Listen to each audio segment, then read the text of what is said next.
akan mengemulsikan lemak, yakni membuat lemak agar larut dalam air. Pencernaan makanan dilanjutkan di yeyunum. Pada bagian ini terjadi pencernaan terakhir.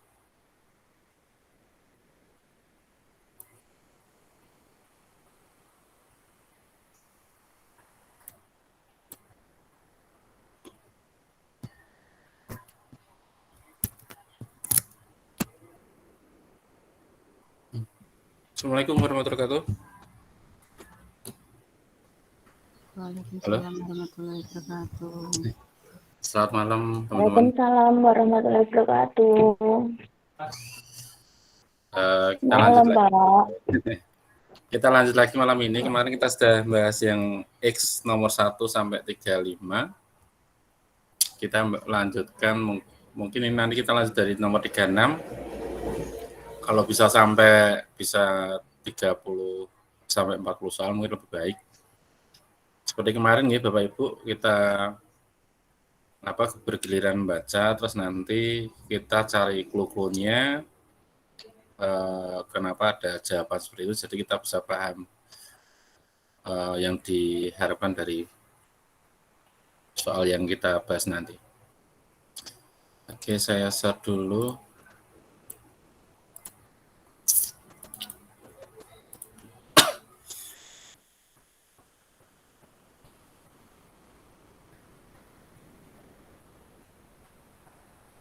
Mungkin ada baiknya kita awali berdoa dulu ya, supaya lebih maksimal hasilnya untuk kita semua. Bismillahirrahmanirrahim. Doa kami persilahkan.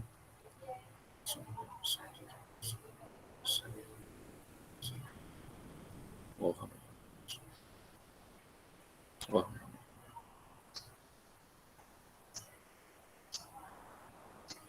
Amin. Monggo. Teman-teman ada yang mau membacakan mungkin dari nomor 36?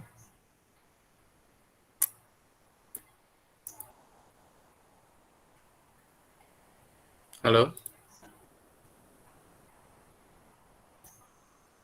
Cek. Sinyal saya kuat. Iya, Pak. Nah. Bu Suci, mau bacakan?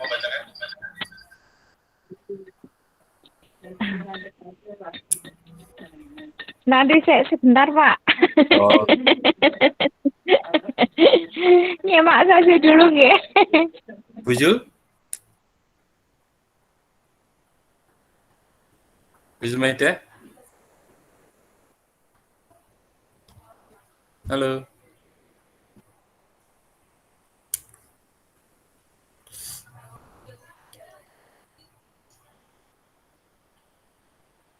Halo. Iya, Pak. Ada yang mau membacakan dulu? Saya boleh, Pak? Monggo. Oke, nomor 36. Ini sampai nomor berapa ya, Pak? Sampai 40 aja, Bu. Nanti 55 kita gantian. Oke.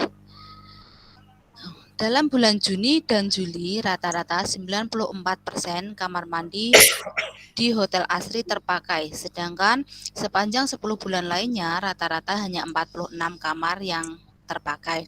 Grafik manakah yang paling tepat untuk mendeskripsikan kondisi tersebut? A. Grafik batang, B. Grafik lingkaran, C. Diagram pencar, D. Diagram pen, dan E. Grafik garis. Ini iya Pak, grafik garis. Yang E. Kenapa kita harus ambil yang E, Bu? Kira-kira ini clue-nya di mana ini? Ini kan kenapa enggak kita ambil grafik batang mungkin? Ini kan berurutan dari setiap bulan seperti itu loh. Mungkin lebih tepatnya pakai diagram pakai grafik garis. Mungkin bisa tahu naik turunnya gitu, Bu ya. Nah, seperti itu. Di situ kan ada bulan Juni, Juli, kemudian sepanjang 10 bulan lainnya seperti itu. Berarti intinya tadi mengetahui progresnya ya.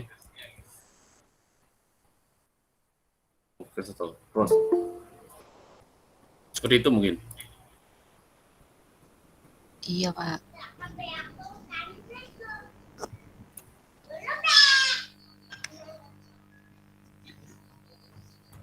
Fokus perkembangan hotel. Oke. Kalau grafik batang ini biasanya kalau kita membandingkan beberapa data yang berbeda ya kayaknya gitu.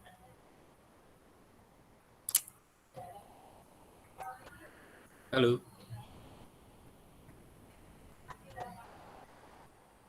Tes.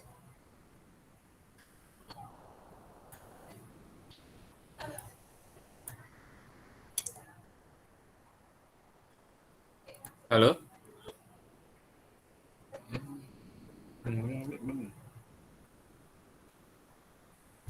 Halo teman-teman. Iya, Pak. Sinyal saya bagus tidak di situ? Bagus, Pak. Oh, saya kira enggak jelas karena nggak ada responnya. Oke, cukup itu ya. Kita lanjut ke 37 dulu. Karena ini kalau mungkin ada yang masukan lain untuk yang 36.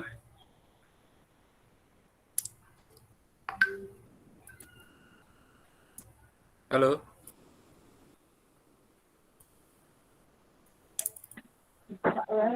Lanjut, Pak. Oke. Kita ke 37 ya. Nomor 37. Perhatikan kalimat-kalimat berikut. 1. Badan Meteorologi, Klimatologi, dan Geofisika atau BMKG mengeluarkan panduan untuk melakukan evakuasi. 2. Jika terjadi bencana gelombang tsunami di berbagai wilayah Indonesia. 3. Berdasarkan laman resmi BMKG menjelaskan kondisi bencana yang terjadi di tengah darurat corona memperburuk kondisi. 4. Hal ini harus menjadi perhatian bagi pelaku kebencanaan di setiap daerah. Kalimat yang menunjukkan kaidah kalimat yang tepat adalah titik-titik sesuai EYD. A. 2 dan 4, B. 3 dan 4, C. 2 dan 3, D. 1 dan 3, E. 1 dan 2. Ini yang sesuai dengan kaidah kalimat yang tepat. Kalau yang nomor 1, BMKG-nya salah ya? Iya. Harusnya besar semua ya. Oke, kita dicoret gini. Harusnya besar semua. Terus yang nomor 2, jika terjadi bencana gelombang tsunami di berbagai daerah wilayah di Indonesia. Ini tsunami-nya kecil ya, T-nya ya? Bukan, Pak, kalimatnya tuh nggak Apanya? bisa berdiri sendiri. Apa namanya tuh?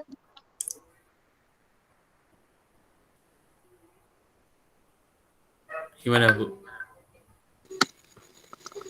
Itu kalau Pak Ari, Iya, itu gimana kan Putri? jawaban yang betul kan 2 dan 3 kalau menurut saya. Kenapa, Bu? Kan itu cuma yang dilihat dari EYD-nya saja. Kalau yang nomor 1 kan karena BMKD-nya salah, berarti kan salah ya. Terus Oke. kalau yang nomor 4 itu kan pelaku kebencanaan itu kan sudah salah. Jadi ya otomatis pilih 2 dan 3 gitu. Nek kalau aku gitu, Pak. Kenapa pelaku bencana salah, Bu? Masa pelaku kebencanaan, Pak? Korban ya? Kan itu pelaku kebencanaan. Masa ada pelaku kebencanaan itu sudah miss kalau menurut saya katanya salah. Seharusnya korban. Korban bencana gitu ya? Korban bencana atau pelaku. Itu kan kayak perhatian bagi pelaku kebencanaan. Pelaku berarti orang yang membuat bencana, Bu ya? Itu salah, struktur kalimatnya salah menurut saya, Pak. Kalau ini berarti pelaku yang membuat bencana ya? Oke. Itu salahnya yang itu kalau aku. Ini ya, pelaku kebencanaan. Oke. Kita ke ini berarti ya, intinya tadi di nomor 37 ke C karena alasannya tadi ini di BMKG yang harusnya huruf kapital semua dan ini ke pelaku kebencanaan yang kurang pas ya.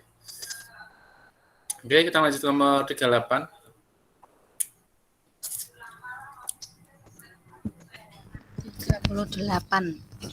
Siswa dapat saja mengemukakan berbagai alasan terkait dengan pelanggaran yang dilakukannya. Oleh karena itu, di atas semua tindakan yang diambil guru, yang perlu dilakukan adalah A. Membebaskan siswa dari sanksi apabila alasannya tidak dibuat-buat. B. Mengecek kebenaran setiap alasan yang dikemukakan oleh siswa. C. Mengingatkan siswa untuk tidak melakukan hal yang sama. D. Meringankan sanksi untuk siswa ketika ada alasan pemaaf. E. Memberi sanksi atas pelanggaran siswa apapun alasannya. Ini yang kalau menurut saya memang yang paling tepat yang B itu. Jadi mengecek kebenaran setiap alasan yang dikemukakan oleh siswa. Karena kunci soalnya di sini ya, mengemukakan berbagai alasan terkait itu, Bu. Atau yang lain.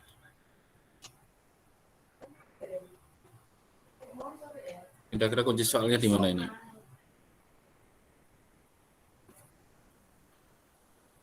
Siswa dapat saja mengukur berbagai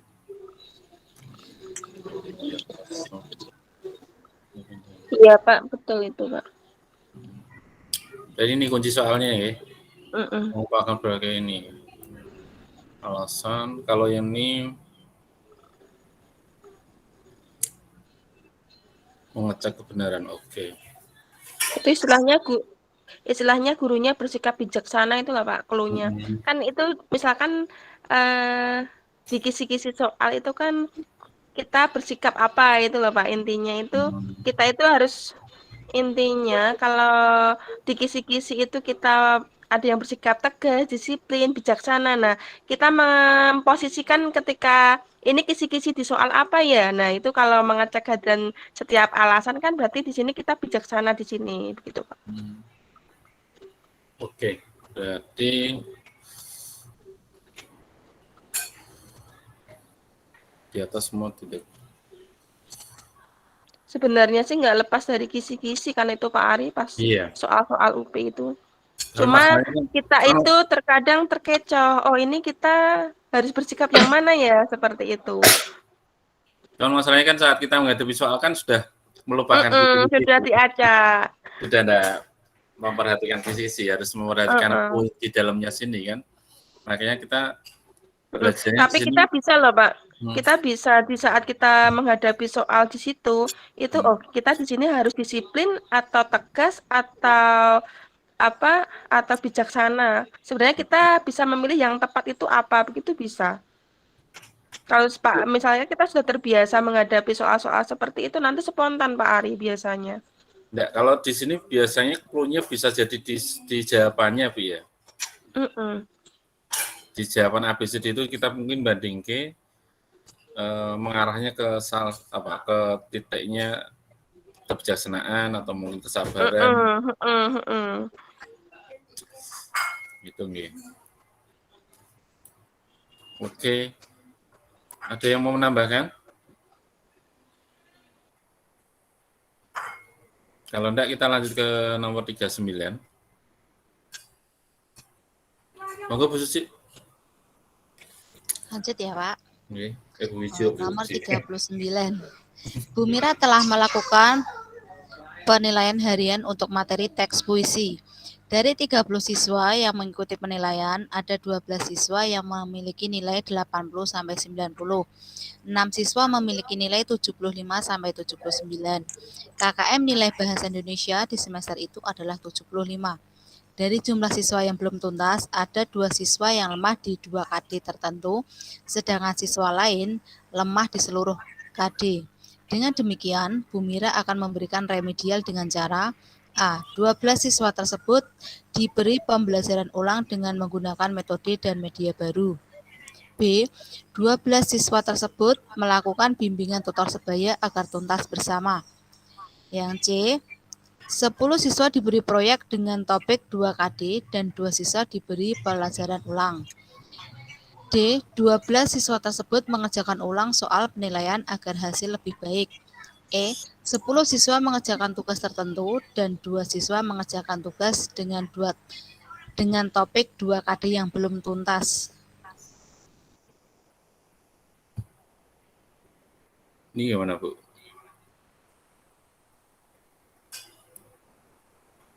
Kenapa kita harus pilih D?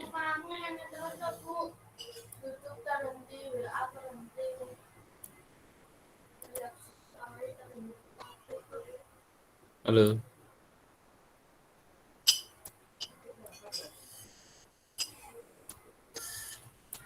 Kenapa kita pilih yang E?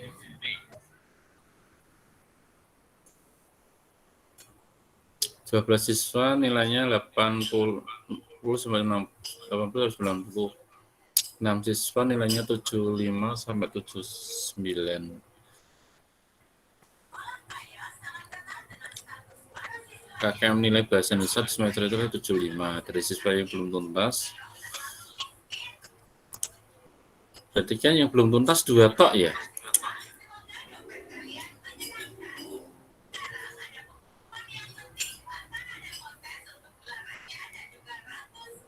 Halo?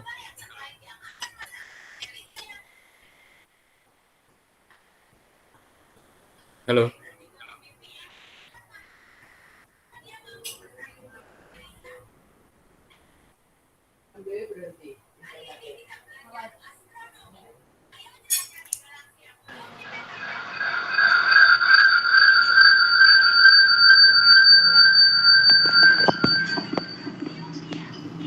Itu betul, Pak Arif. Betul Ibu ya? Itu kan muridnya ada 30. 30, 12 sudah KKM, dan 6 sudah KKM, kan 18. Otomatis kan yang 12 belum lulus. Nah, yang 12 itu 10. Oh, itu kan yang diwujudkan 2. Yang 2 lemah di 2 KD tertentu, sedangkan siswa lain lemah di seluruh KD. Jadi, apa Pak? Yang 10 tadi kan, yang Sudah 10 tuntas tadi ya? berbeda dengan yang 2. Bukan. Yang tidak tuntas kan 12 juga, Pak. Jadi yang 10 Oh mengerjakan iya. tugas tertentu. Tapi yang 10 tadi itu masih semua yang belum seluruh KD gitu loh, Pak. Intinya. Jadi berbeda dengan yang siswa yang 2 tadi, intinya seperti itu. Wah, ini plus matematika sederhana Ibu ya, harus hitung siswanya juga ini berarti. Saya agak coba ini tadi apa, ada 12 siswa yang memiliki nilai 80-90, kan berarti dia tuntas gitu, saya pikir gitu tadi. Enggak. Itu kan 30 Pak muridnya. Ya, saya nggak lihat yang ini tadi, yang 30 siswanya nggak lihat tadi. Oke. Yang E ya, karena memang yang tidak tuntas 12, tapi yang cukup khusus 2 KD kan cuma 2 orang. Clue-nya ya di situ Pak, 2 KD yang belum tuntas itu tadi 2 orang tadi. Oke. Kita lanjut ya, nomor 40. Oke, Bu. Nomor 40. Seseorang memiliki penghasilan Rp500.000. Ia membelanjakan Rp400.000 dalam waktu tertentu untuk memenuhi kebutuhan pokoknya. Sisa Rp100.000 ia belanjakan sepasang sepatu karena sepatu tersebut sedang menjadi tren. Pernyataan tersebut menunjukkan bahwa tingkat konsumsi seseorang dipengaruhi oleh A. Pola hidup konsumtif sebagai rasa bersyukur atas karunia yang Tuhan berikan. B. Budaya lokal dan budaya global. C. Pendapatan dan lingkungan tempat tinggal. D. Keinginan hidup mewah dan rasa gengsi yang tinggi. E. Kenikmatan materi.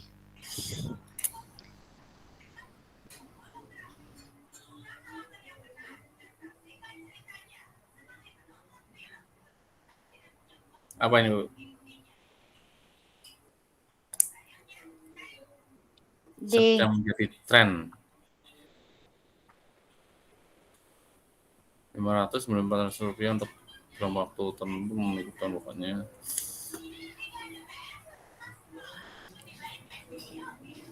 Kenapa ada yang jawab E tadi?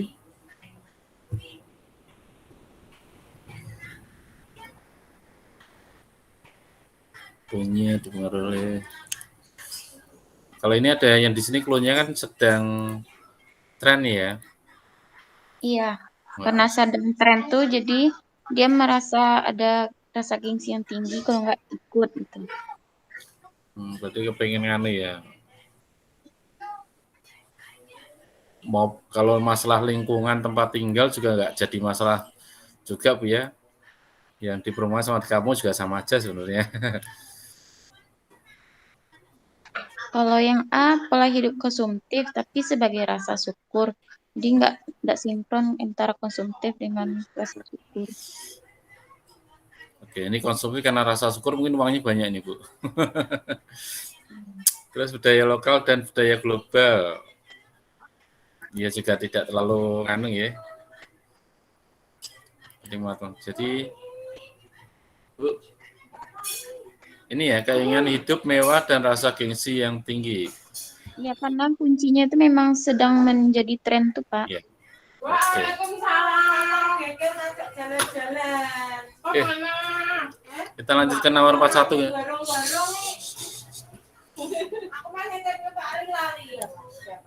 Nomor 41. Ada yang mau membacakan kalian?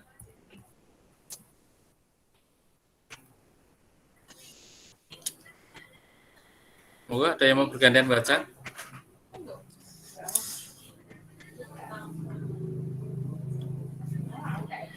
Atau saya bacakan ya nomor 1 sampai 45 ya. Seorang guru kelas 4 yang sedang mengajar subtema. Maaf, bentar.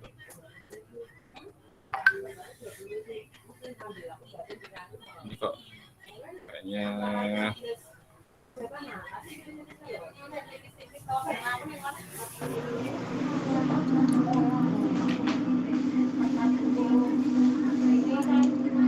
ya salah bentar.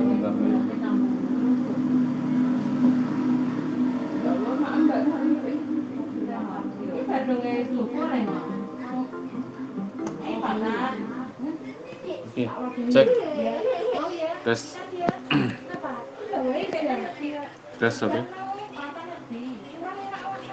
Bisa terdengar teman-teman? Bisa Pak. Oke. Ini kayaknya punya saya internetnya ada error nih. Saya baca ya. Seorang guru kelas 4 yang mengajar subtema bangsa pada budaya bangsaku menuliskan kompetensi dapat bersyukur pada Tuhan yang menyadari kewajiban dan hak sebagai makhluk hidup. Sebagai makhluk Tuhan di tengah kebersamaan dengan lingkungan. Dia ingin menunjukkan berbagai keunikan dalam rangkaian kegiatan ritual adat berbagai daerah. Bahan ajar yang sesuai adalah A. Gambar tradisi ngaben. B. Foto pembuatan ukir suku Asmat. C. Masalah kontekstual di sekitar siswa. D. Kasus nyata yang terjadi pada teman sekelas. E. Ritual perkawinan berbagai daerah melalui video. Ini clue-nya atau jawabannya. Ini subtemanya tentang bangsa dan budaya bangsaku. Itu mungkin clue-nya rangkaian itu Pak, rangkaian kegiatan ritual itu. Jadi yang memang yang benar yang melalui video. Yang ini ya. Rangkaian kegiatan ritual adat berbagai daerah. Kalau itu Pak. Kan itu menunjukkan, clue-nya itu kan yang bawah Pak, menunjukkan berbagai keunikan. Jadi kalau cuma dijelaskan melalui gambar, foto, itu kan belum sebuah rangkaian di situ. Jadi karena itu sebuah rangkaian kegiatan yang paling tepat ya pakai video itu tadi. Oke. Ini ya menunjukkan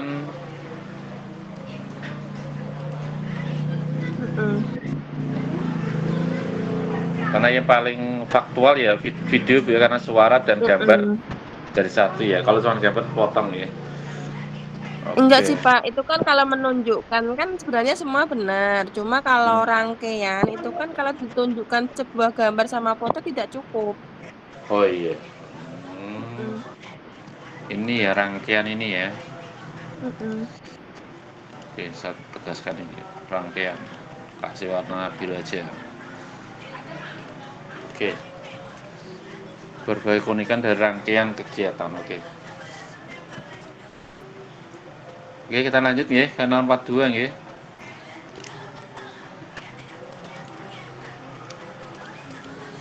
Globalisasi ekonomi sudah terjadi sejak 5 abad yang lalu ketika perusahaan-perusahaan di negara maju meluaskan jangkauannya melalui aktivitas produksi dan perdagangan ke berbagai belahan dunia. Namun, sejak 3 dekade lalu, globalisasi ekonomi telah semakin mempercepat perluasan jangkauannya sebagai akibat dari perkembangan teknologi dan kebijaksanaan liberalisasi yang melanda dunia. Sikap bangsa Indonesia yang paling tepat dalam merespon perkembangan globalisasi ekonomi adalah A. Melakukan amandemen Undang-Undang NRI 1945 untuk memasukkan nilai-nilai ekonomi liberal yang lebih modern supaya mendapatkan kepastian hukum. B. Bangsa Indonesia harus mengutamakan kepentingan pasar internasional dalam melakukan kebijaksanaan pembangunan ekonomi. C. Bangsa Indonesia harus menyesuaikan sistem perekonomian Pancasila dengan melaksanakan nilai-nilai ekonomi liberal. D. Bangsa Indonesia harus menerapkan sistem ekonomi kerakyatan dan mengutamakan rakyat. E.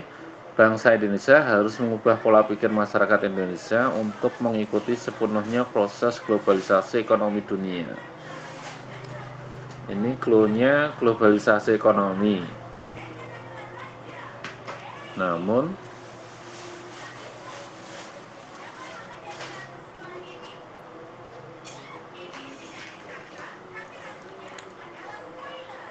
iya, sikap yang paling tepat ya.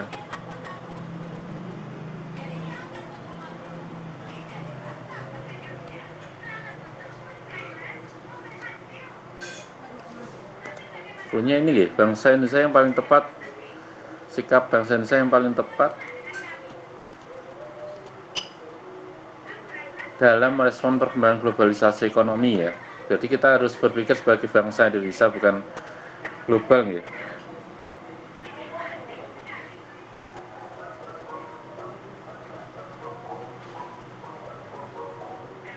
Halo? Iya, Pak. Iya, Pak. Gimana? Ya, berarti ini kita karena kita fokusnya Pancasila, maka ekonominya kerakyatan gitu ya. Atau kita yang ini gitu. Kalau ini liberal tidak sesuai dengan, kalau yang clue-nya ini, kalau setahu saya kalau namanya dengan kita bahasa mendukung liberal itu sudah tidak sesuai dengan Pancasila sebenarnya. Gitu enggak? Ya, itu salahnya ada di liberalnya itu mungkin, Pak. Kalau yang B ini apa, Bu? Mengutamakan pasar internasional. Internasional, ya. Ya, Enggak, itu salah. Kepentingan internasional itu. Seharusnya dalam negeri dulu ya. Oke, yang E-nya mengubah pola pikir untuk pola ini pikir. enggak. Tapi kan Salah, mengubah salah negatif ya. itu. Yang negatif ya.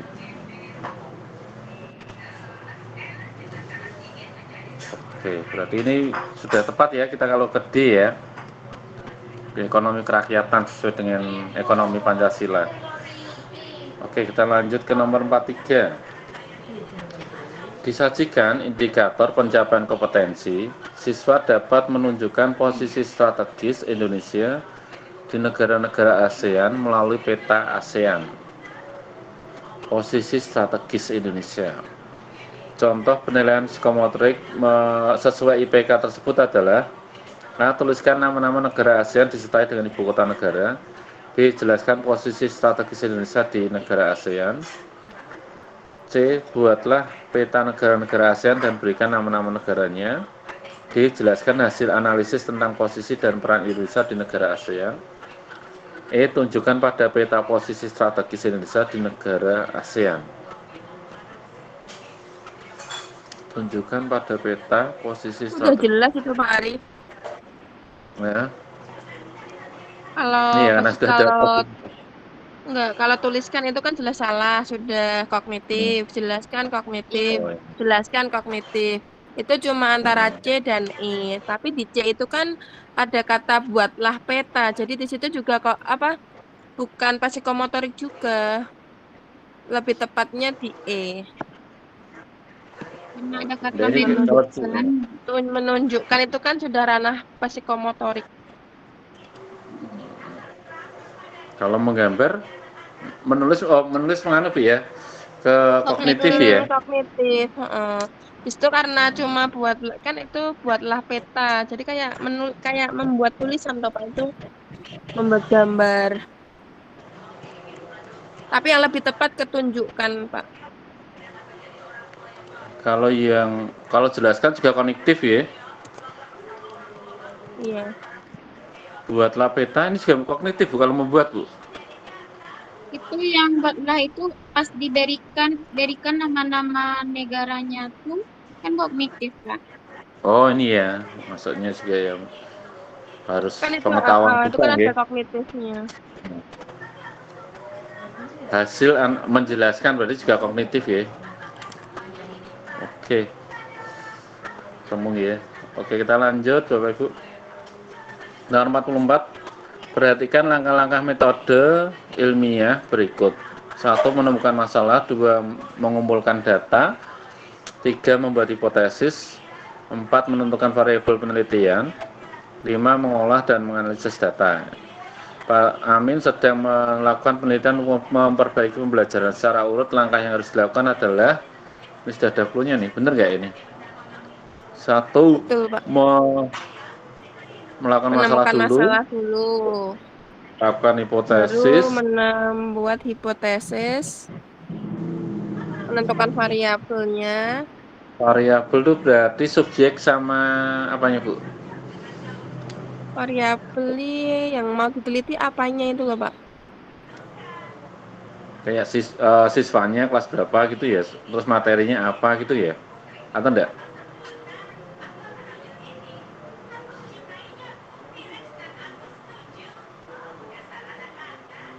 Enggak saya pikir dulu. Ya mungkin kayak siswa itu ya Pak. Nah, ibaratnya iya. kalau masalah misalkan ya, kalau di penelitian itu masalahnya misalkan hasil belajar siswa rendah. Terus kita membuat hipotesis. Misalkan kayak model problem based learning itu dapat meningkatkan hasil belajar siswa. Nah, variabelnya kita mau mengambil kelas berapa gitu mungkin Pak. Oh gitu ya. Terus kita meneliti di kelas itu, mengumpulkan data-datanya. Oh, ini siswanya bagaimana, gurunya menggunakan apa saja, begitu loh Pak. Baru dikumpulkan masalah-masalahnya, terus baru kita olah, terus dianalisis data tersebut. Oke. Itu kalau dari penelitian, tapi kalau dari segi lain kurang tahu saya Pak. Kalau yang yang jurnal lebih simpel lagi jurnal. Kalau ini kayaknya meninggalkan judulnya dulu ya. Kalau yang jurnal kan lebih gede. Oke, berarti ini isinya menemukan masalah dulu, terus menentukan variabel penelitian. 3. Hipotesis dulu. Membuat hipotesis. Berarti 1, 2 ini salah jawabannya berarti. Menemukan masalah nomor 1 ya. Membuat hipotesis hal nomor 3, berarti 1, 3. Terus yang ketiganya menentukan variabel penelitian nomor 4. Oh ya, D berarti ini ya. Yang nomor 2 mengumpulkan data. Terus yang kelimanya mengolah dan menganalisis data. Berarti yang benar D ya.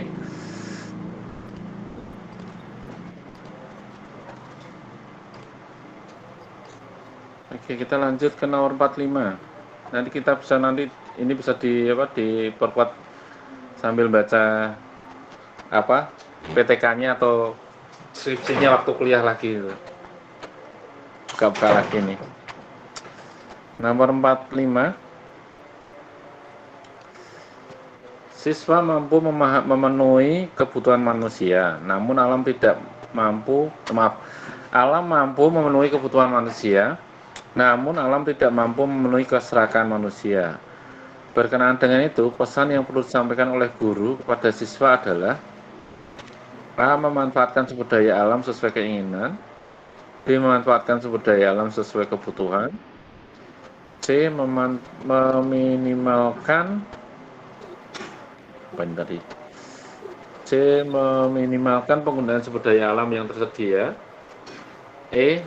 Menjamin ketersediaan sumber daya alam untuk kehidupan.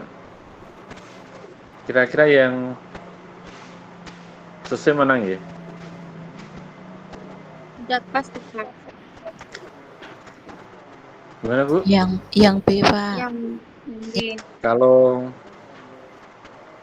yang A sesuai keinginan berarti kan semaunya sendiri ya. Iya. Kayak ini berarti semaunya sendiri. Kalau yang B sesuai kebutuhan berarti tidak terlalu eksploitasi banget ya. Kalau yang C ini apa? Maafkan sebenarnya sesuai kekuatan wilayah. Oh, ini berarti eksploitasi yang berlebihan juga. Meminimalkan penggunaan sumber daya alam yang tersedia. Kalau ini terlalu meminimalkan juga kurang bagus ya. Terus yang menjamin ketersediaan sumber daya alam untuk kehidupan. Kita tidak mampu untuk menjamin ketersediaan sumber daya alam ya, karena ini kan bisa jadi yang non hayati juga kan. Oke. B ya, berarti yang memanfaatkan sumber daya alam sesuai dengan kebutuhan ya. Iya Pak. Oke. Kita lanjut nomor 46. Monggo yang lain bisa gantian.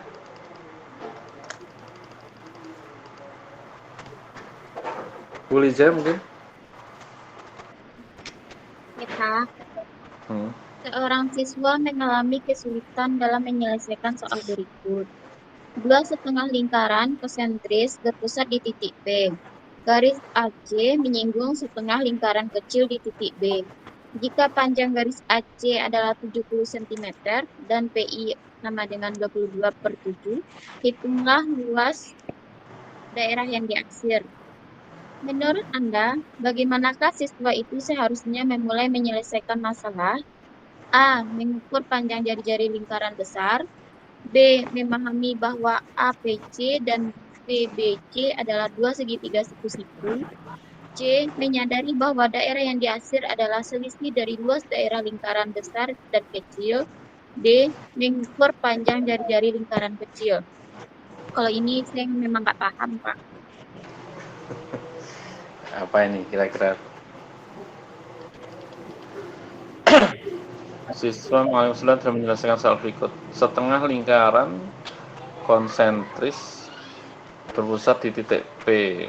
Garis AC menyinggung setengah lingkaran kecil di titik B. Panjang garis AC adalah 70 dan Pak Ari, juga ya. Ya. Pak Ari, itu kan nggak perlu Ya, Bu. dihitung itu Pak. Itu nggak perlu dihitung. Itu kan cuma yang pertama itu kan cuma jebakan Pak kalimatnya itu. Gimana Bu? Fokusnya ke hitunglah luas daerah yang diarsir. Itu kan cuma selisih lingkaran dalam sama lingkaran luar. Jadi yang C itu udah tepat. Jadi nggak usah bingung mikir caranya menghitung garis singgungnya bagaimana ya, itu nggak usah. Jadi langsung hitunglah luas daerah yang diarsir. Nah di situ kan yang diarsir semua itu Pak. Selisih lingkaran dalam kan itu kosong toh, terus lingkaran luarnya kan yang besar itu. Jadi cuma luas lingkaran luar dikurangin luas lingkaran dalam itu setengah-setengah. Setengah lingkaran luar dikurangi setengah lingkaran dalam. Oke. Berarti ini clue-nya kita tadi luas mungkin daerah yang diarsir itu. Di angka sama tulisan hitunglah itu Bu ya. Padahal kita cuma diminta untuk nanti harus bingung sih. Ya, itu cuma bingung hitung garis singgung gimana ya, padahal itu cuma jebakan AC-nya itu nggak perlu dihitung itu Pak. Yang dihitung kan luas daerah yang diarsir saja. Padahal kalau kita lihat di jawabannya nggak ada angkanya sama sekali. Nggak ada. Jadi ini sebagai pembelajaran kita semua juga mungkin memperhatikan pertanyaan sama jawabannya dulu, diperhatikan dulu kira-kira sinkronnya yang mana juga Ibu ya. Jangan sampai terjebak waktunya di situ ya. Tapi Karena ini dikasih warna daerah yang diarsir itu, Pak. Itu kan sudah ada apa blok hitamnya atau Bu itu, Bu? Blok hitam yang lingkaran itu loh. Kan yang ditanyakan yang di blok hitam lingkaran itu. Nah, itu kan cuma selisih lingkaran luar dikurangi selisih lingkaran dalam aja. mungkin kalau pandangan saya mungkin ada yang terjebaknya itu mungkin karena melihat angkanya terus mikirnya harus ngitung pakai rumus Bu, jadi nggak lihat ke bawahnya mungkin lah. Itu yang mungkin menghabiskan waktunya di situ ya. Sudah nambah stressing itu. Oke, berarti ini kita lihat hitung luas daerah yang diarsir. Yang diarsir berarti kan ini yang Lingkaran itu loh, Pak, lingkaran hitam itu ya. loh. Maaf itu apa? Ya kita bilang aja lingkaran besar ya. Lingkaran besar dikurangi lingkaran kecil ya. Berarti Iya. kalau mengukur jari-jari tidak perlu kan? Terus yang memahami bahwa ABC dan PBC tidak perlu ya. Terus menyadari bahwa daerah yang diarsir ya, ini bahasanya daerah yang diarsir adalah selisih dari luas daerah lingkaran besar dan lingkaran kecil. Oke. Ini sudah sebenarnya gampang ya. Cuman kejebakan dari apa? Bahasa soalnya yang awal itu. Oke, mungkin bisa dilanjut Bu Liza di 47.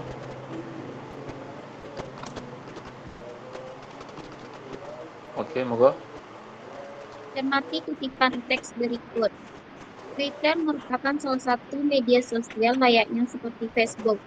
Twitter bukan hanya digunakan di Indonesia, namun Twitter telah banyak digunakan di seluruh dunia. Penggunaan Twitter hampir menyentuh seluruh lapisan masyarakat, baik dari kalangan menengah ke atas maupun sebaliknya. Bagaimana cara mendaftar akun Twitter? Ikuti langkah-langkah berikut ini untuk mendaftar akun Twitter dengan baik dan benar. Langkah pertama, silakan Anda pergi menuju halaman Twitter atau dengan menggunakan link berikut ini, https://twitter.com. Selanjutnya Anda akan melihat kolom-kolom untuk mendaftar Twitter. Silakan isi semua kolom-kolom tersebut dengan baik dan benar. Berdasarkan struktur teks kutipan tersebut merupakan bagian dari teks, itu sudah jelas A. Eksposisi, B. Prosedur, C. Berita, D. Laporan hasil observasi, E. Narasi, B. Pak, prosedur. Oke. Karena ada langkah-langkah. Prosedur ini kan ada langkah-langkah di situ ya. Lah ini ada langkah pertama. Terus selanjutnya ini ya ada langkah-langkahnya ini. Kalau eksposisi kemarin apa, Bu?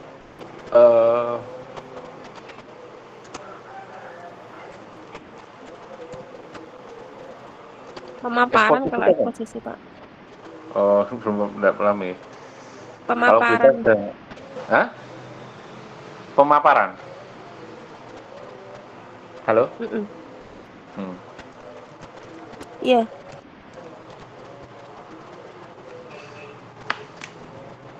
Kalau berita itu biasanya ada hari tanggalnya itu.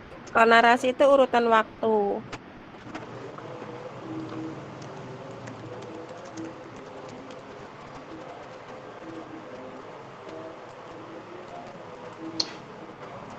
Monggo Pak Agung, kalau ada masukan.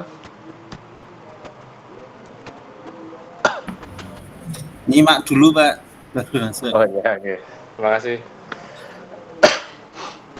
Kalau prosedur sudah pasti nih ya, ada langkah-langkahnya. Kalau berita tadi bedanya apa Bu sama? Kalau berita itu kan biasanya ada hari tanggal ini terjadi ini begitu loh Pak. Biasanya dilengkapi dengan itu hari tanggal, waktu kejadiannya, di mana masalahnya kronologi, apa, itu bisa dijelaskan kronologi ya. kronologi ada apa? Ada kronologinya ya. Ada Waktu, tempat. hari, tempat. Yes. Kalau laporan observasi itu berarti lebih faktual ya. Apa kayak apa namanya Bu? Lupa saya namanya. Ilmiah mungkin.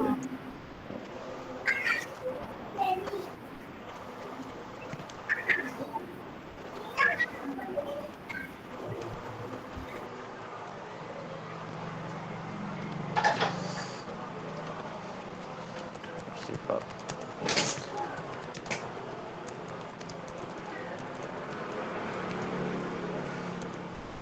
Oke. Itu ya, kita sudah pasti lihat ini tadi apa prosedur ya, langkah-langkah itu. Kita lanjut ke nomor 48 saja langsung ya.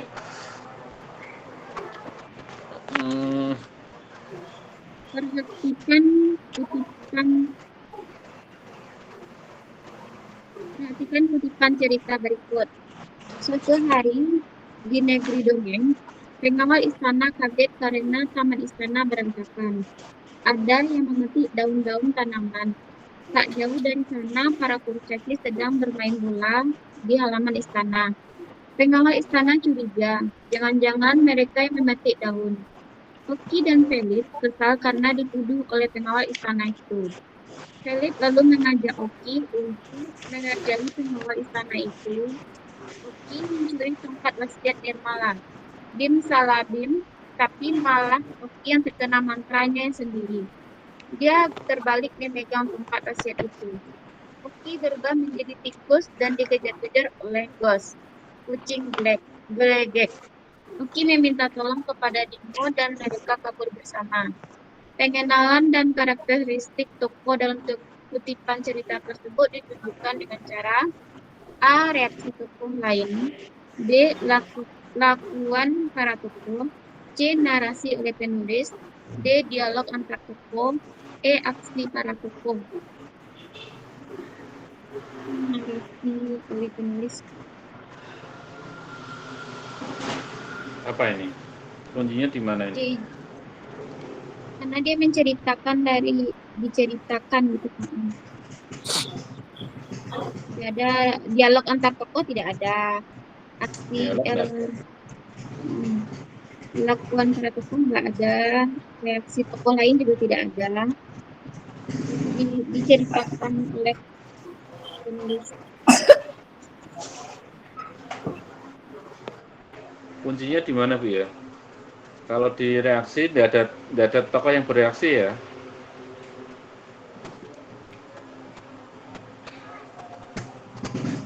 Kelakuan para tokoh.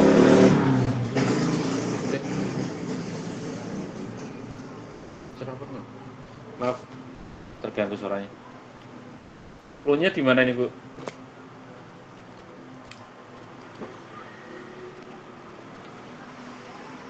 Suatu hari di negeri dongeng, pengawal istana kaget karena tamu istana berantakan.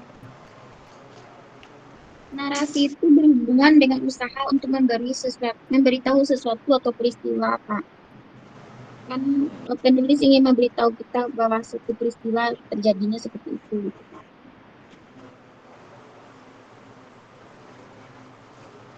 Mungkin ada, maaf ini di tempat saya sinyalnya kurang bagus nih. Putus-putus. Oke, coba lihat.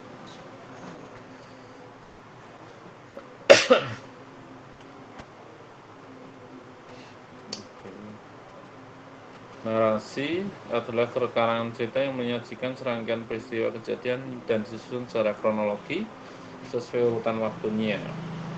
Ya, seperti itu.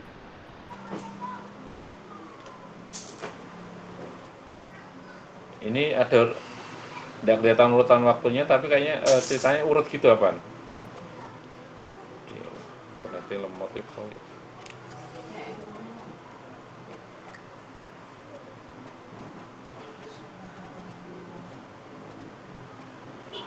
Ada masukan lagi dari teman-teman? Kalau yang reaksi tokoh lain, tidak ada kelakuan para tokoh.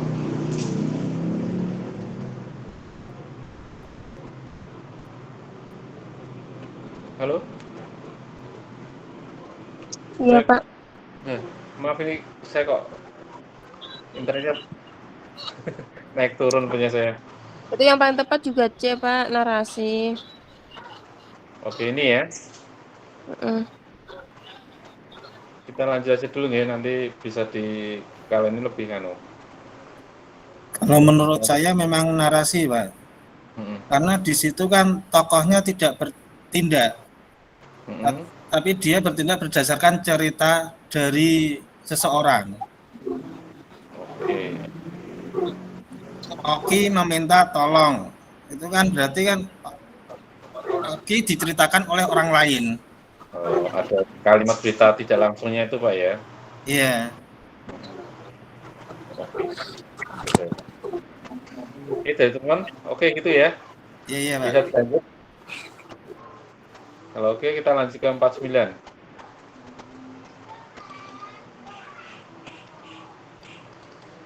Oke, monggo.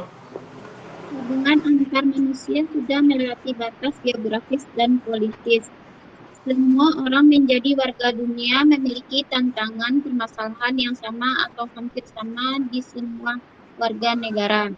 Yang tidak termasuk tantangan permasalahan global adalah A. Menguatnya paham liberalisme. B. Teknologi dan informasi yang membanjiri segenap kehidupan. C. Membanjirnya produk dari luar negeri. D. Warga yang belum menjalankan nilai-nilai Pancasila. E. Masuknya investasi dari luar negeri. Di sini clue-nya tidak termasuk, berarti D, Pak. Yang tidak termasuk ya. Yang tidak termasuk permasalahan tantangan permasalahan global. Bahasanya selain tidak termasuk juga di globalnya ini ya. Karena investasi luar negeri ini juga maksudnya global, luar negeri, ini teknologi informasi, ini juga ada globalisasi ya. Oke. Kalau ini kan yang belum jalani nilai Pancasila ini cuma lokal nasional kita ya, tidak ada urusannya dengan yang B itu dampak positifnya, Pak. Gimana, Bu? Yang B, teknologi dan informasi yang membanjiri segenap kehidupan, itu tuh dampak positifnya. Ya.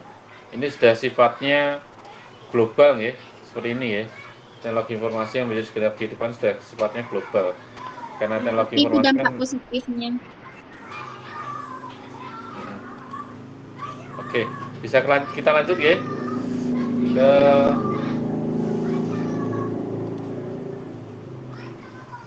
nomor 50. Ada pembelajaran 3. Pada pembelajaran 3-1 manusia dan lingkungan di kelas 5 SD, terdapat indikator muatan PPKN, mengidentifikasi budaya daerah.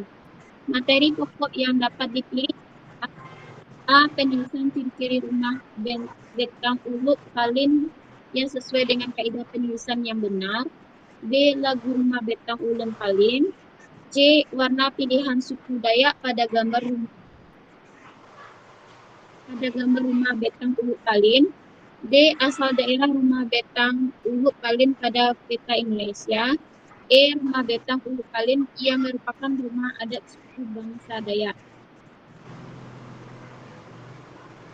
Mengidentifikasi daya daerah. Ini keluar nih kemarin.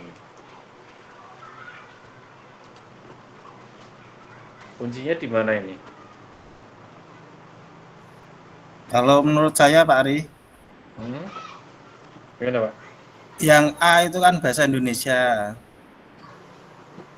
Penulisan yang benar kan bahasa Indonesia. Padahal ini yang diminta kan PPKN, Pak. Muatan PPKN.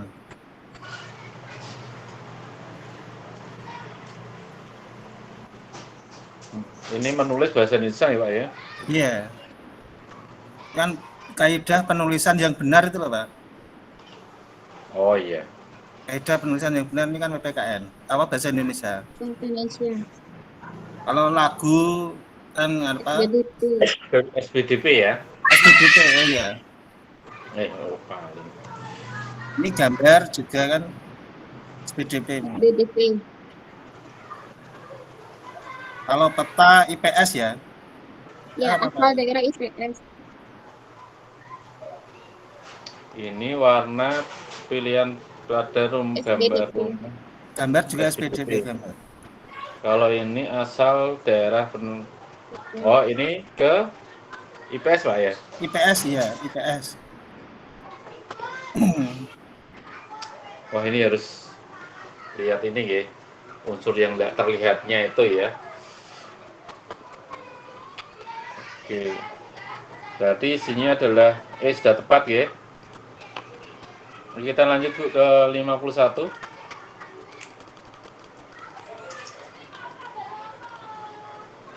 Ini yang kemarin jadi perdebatan ini antara yang tanpa katrol tetap sama yang pakai katrol tetap. Kemarin punya aku keluar itu Pak Ari. Ya sama Bu, keluar Bu. Gambarnya tapi tidak jelas.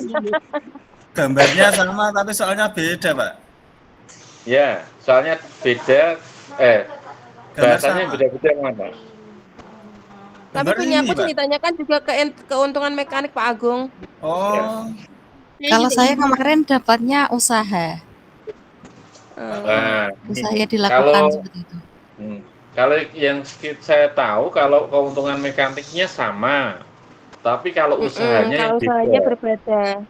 Lebih besar yang manual gitu tanpa katrol gitu. Iya. Nah itu yang kemarin jadi sempat nanti yang lebih teliti aja Pak. Di situ saya terjebak di situ. Nah, berarti kalau ini harus memperhatikan yang ditanyakan apa dulu.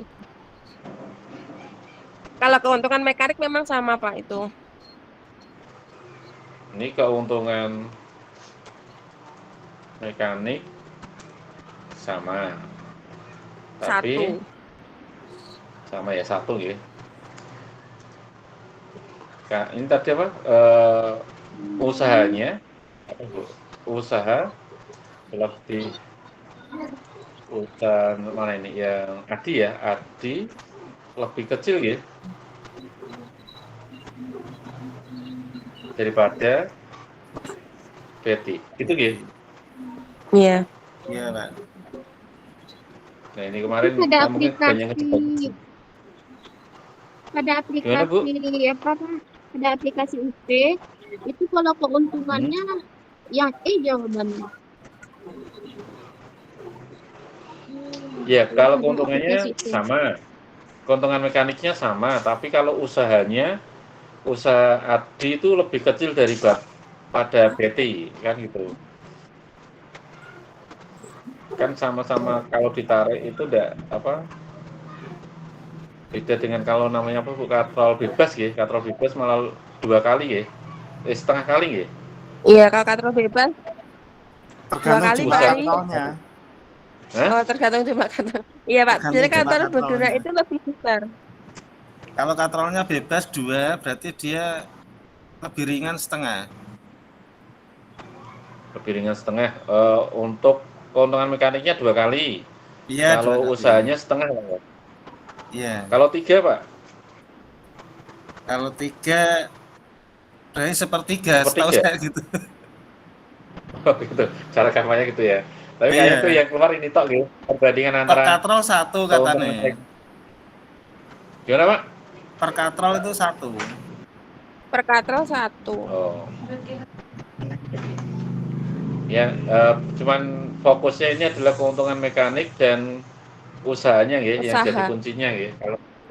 Kalau ditanyakan berapa besar perbandingan usaha, berarti lebih besar usahanya yang tanpa katrol, tapi kalau keuntungan mekanik sama ya. Oke, berarti ini jawabannya 2 orang peserta ini antara Adi sama Betty. Jadi jawabannya kalau D sudah sesuai ya.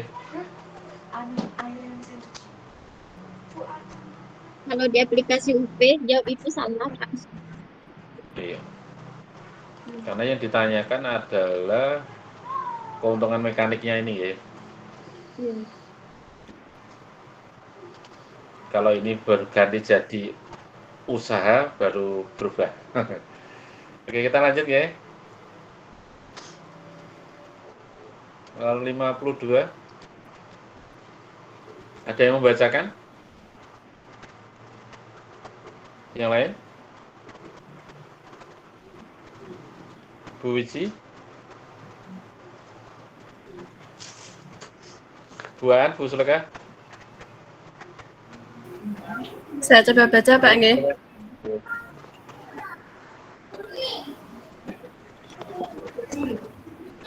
Suaranya saya sudah terdengar Pak. Jelas Bu, jelas.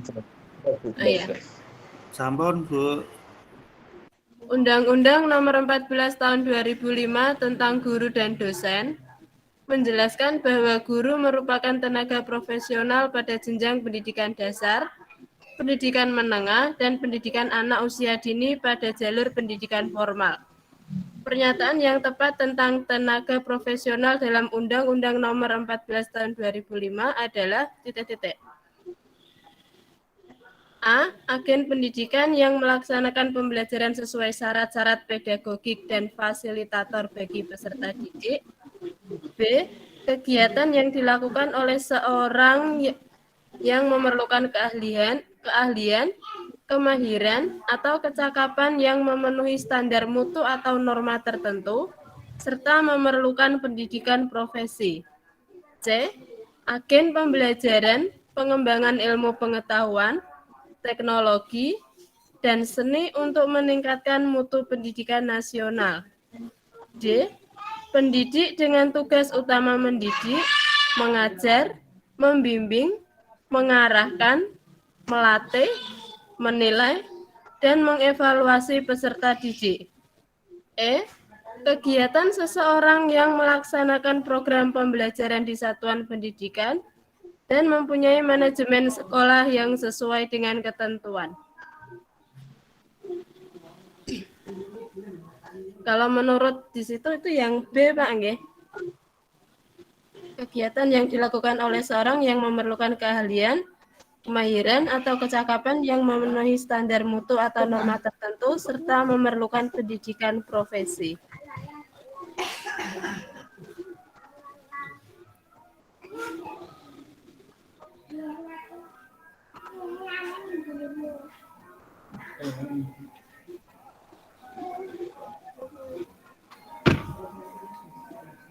Mungkin teman-teman ada yang bisa memberi penjelasan.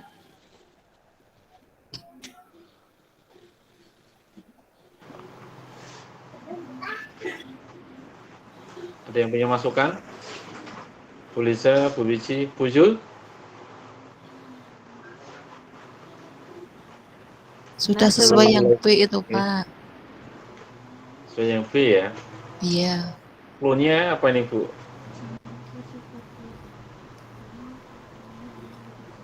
Ini saya browsing, memang yang jawabannya itu yang B, Pak. Oh gitu. Clue-nya di browsingnya dulu. Baca UU-nya Pak Ari itu. Baca Iya. Undang-Undang Nomor 14. Berarti harus baca undang-undangnya nih ya. Berarti kita pahami nih ya. Kayaknya nih kuncinya di sini. Apa standar mutu nih kayaknya. Ini ya. Memerlukan kecakapan dasar mutu atau norma tertentu. Serta pendidikan profesional ini ya. Nah, ini yang sedang kita perjuangkan ini. Oke, Bu, Bapak Ibu, ini sudah tik ya, karena sudah dari undang-undangnya harus kita ikuti, tidak boleh ngarang ini. Monggo yang 53, Bu Suleka. Yeah. Perkembangan kognitif seorang anak terjadi saat berinteraksi dengan lingkungan. Ketika berinteraksi itu, anak memperoleh skema, yaitu kategori pengetahuan yang membantu dalam menginterpretasi dan dunia. Proses penambahan informasi baru ke dalam skema yang sudah ada disebut A. Praoperasional dari teori kognitif Piaget. B. Equilibrium dari teori kognitif Piaget. C. Akomodasi dari teori kognitif Piaget. D. Asimilasi dari teori kognitif Piaget. E. Skemata dari teori kognitif Piaget. Di situ kata kuncinya adalah proses penambahan informasi baru ke dalam skema yang sudah ada. Jadi fokusnya ke Asimilasi, Pak. asimilasi nggak ini ya? Oke, asimilasi itu apa? Penambahan Ya, informasi penambahan baru. informasi baru itu tadi. Kan kalau PAC itu kan ada similasi, ada skemata, akomodasi, equilibrium itu lah, Pak. Iya, Itu ini ya. yang dibahas sama Pak Marno waktu itu. Oke. Sudah pas nggak ini yang asimilasi nggak ya? Cuman berarti kita harus lebih menguasai ini antara Itu pemahaman apa? ini ya, simulasi Flow-nya kan equilibrium. equilibrium. Tapi biasanya Pak nanti pas di soal biasanya kan ada pengembangan ya. Biasanya ada pengembangan soal yang ditanyakan bukan asimilasi, yang ditanyakan equilibriumnya Iya. gitu. Jadi harus dipahami semua. Prosesnya penambahan informasi baru. Kalau Oke. akomodasi itu kan penyesuaian. Ya, ini penyesuaian diri atas. Oke. Nah, nanti sambil dibaca lagi keterangan di sampingnya nggih. Oke, Bu Suleka bisa dilanjut nomor 54. Nomor 54. Aluk Todolo atau kepercayaan terhadap leluhur adalah tradisi masyarakat Toraja dalam upacara pemakaman jenazah yang unik. Jenazah orang dewasa dimakamkan di gua atau tebing. Namun untuk bayi yang berusia di bawah 6 bulan diletakkan pada pohon tara yang memiliki banyak getah yang dianggap sebagai pengganti air susu ibu. Menurut kepercayaan masyarakat Toraja, bayi tersebut dikembalikan ke rahim ibunya. Pemakaman bayi pada sebatang pohon ini disebut pasiliran. Mohon maaf, saya ulangi. Pemakaman bayi pada sebatang pohon ini disebut pasiliran. Ini tergolong pada titik-titik. A. Yusek. B. Mode yang kita biarkan. C. Fashion yang perlu dilestarikan karena menarik wisatawan. D. Moras yang harus ditinggalkan. E. Kostum yang perlu dihormati. Di dalam kunci itu sudah ada jawabannya, yaitu kostum yang perlu dihormati atau kata lainnya adalah adat istiadat.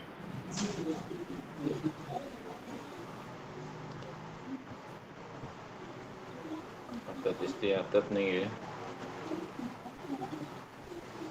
Kuncinya di soalnya apa ini? Di daerah tertentu itu kan sudah termasuk di suatu masyarakat itu, Pak. Tradisi masyarakat. Jadi ya sudah masuk ke custom. Sudah masuk ada istiadat sendiri ya.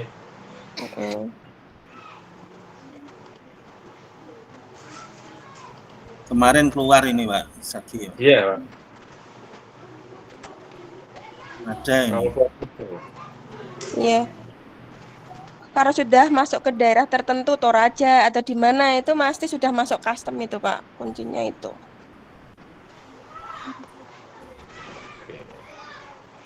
Kalau kemarin punya aku apa kayak? Yang dari Bali itu loh kayak. Ngapain, Pak? Ngapain, Pak? Nggih. Aku lupa, tapi aku jawabnya custom juga, tapi ada ya? Juga keluar, cuma apa aku lupa. Saya jawabnya C kemarin.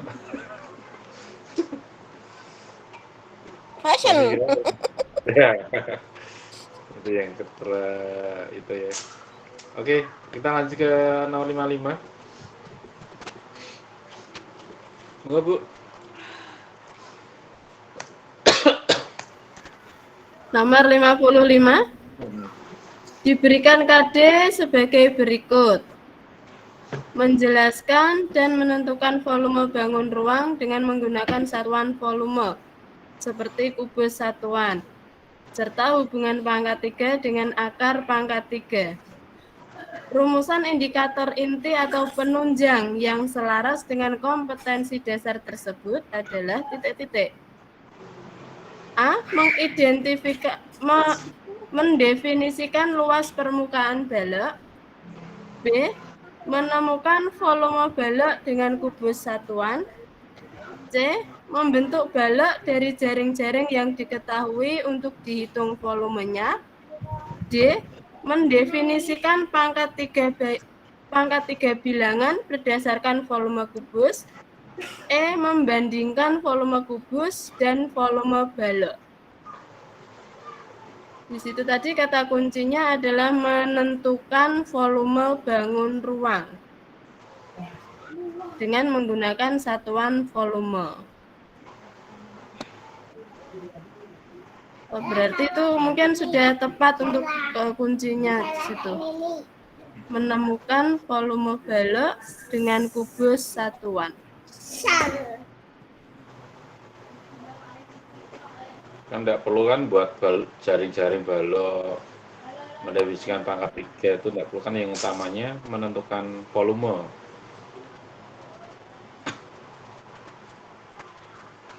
Yang agak menjebak yang di anu, yang di D itu ya.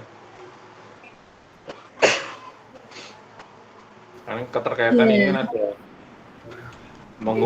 peta hubungan ini kan. Terus di sini ada mendefinisikan pangkat bilangan pangkat 3 bilangan berdasarkan volume balok kubus. Berarti kan ini kan harusnya dibalik kalau yang di D ini ya, kalimatnya kalau dibalik nanti sudah beda maknanya. Gitu. Ada masukan lain enggak?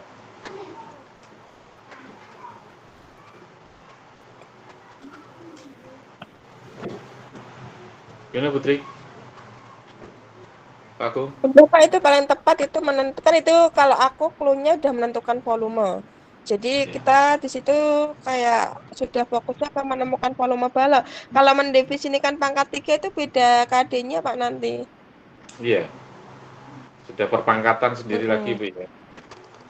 Sudah ke bilangannya. Bukan ke bangun ruang lagi nggih. Oke, kita bisa lanjut nggih. Bu Zul mau bacakan? Boleh. Ini ada nih gambar ini, ada 2 ini. Itu aku kemarin keluar itu Pak, tapi saya nggak tahu jawabannya, lupa. Punya Tapi saya ini yang pertanyaannya enggak ini ya Bu. Kalau dulu itu Pertanyaannya bukan ya Pak? Gasalam kayak kemarin. Oh iya Pak, tapi saya cuma menjawab sesuai naluri saja waktu itu.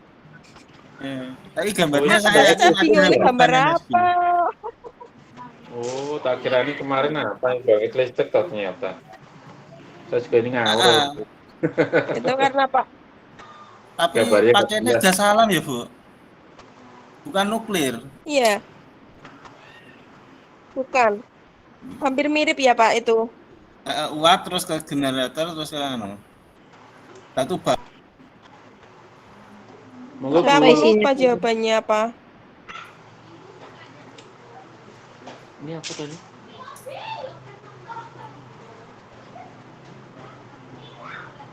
Gambar apa ini ya? Panas. Kalau panas berarti pakai kalor ya? Ya ini kayak yang sini Pak, yang Pak, ini kalor. Apa ini? Itu uap ya, uap untuk menggeraknya. Coba ada yang mungkin ada yang bantu browsing juga. Skema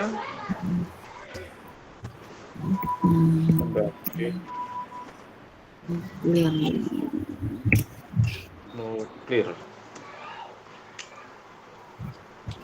Oh, ini bener Pak, pembangkit listrik nuklir Pak? Iya. Itu kan nuklir, kalor uap, kinetik itu tuh Pak. Oh iya. Iya, panas ini kan tetap ada perubahan ke uap dulu untuk menggerakkan itu. Berarti ini dari nuklir jadi apa? Kalor uap dulu ya? Iya.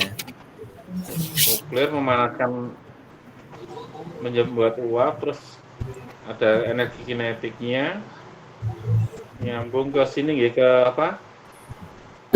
Generator.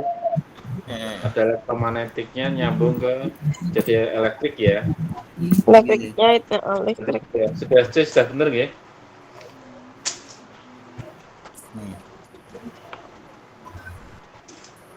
Kalau gambarnya agak jelas gini enak ini. Kemarin gambarnya nggak tahu apa itu, nggak jelas.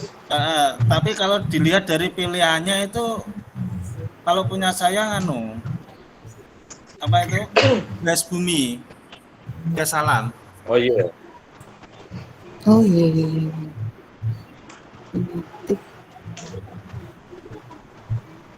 Kan kemarin kita juga nggak tahu Pak, itu mau biogas, terus gas apa, biogas, gas alam. Kemarin punya saya batu bara, ada keluarnya ada batu baranya. Kan ini kita juga kalau gambarnya nggak jelas ini juga jadi. Saya pilih batu bara apa kemarin PLT apa Pak, PLTU tenaga uap saya ambil. Tapi intinya PLTU semua Pak, uap semua. Nah, uap itu kan dihasilkan dari apa? Ya, yang dari nuklir, dari saya keluarnya PLTN, PLTU, sama apa Mas? Yang gas bumi. Gas bumi. Nah, jadi itu jebakannya kemarin keluarnya PLTN sama PLTU sama apa? Gas bumi ini ya. Jadi agak membingungkan yang di situ kemarin kalau gambarnya nggak jelas seperti ini. Kalau yang dimasak apa jelas gitu ya enak ya Pak. Gambarnya kecil lah. Kalau ini kan sudah kelihatan yang buat masak apa reaktor ya, reaktor nuklir ya. Kalau kemarin nggak jelas yang membuat yang pakainya kompor atau pakai korek.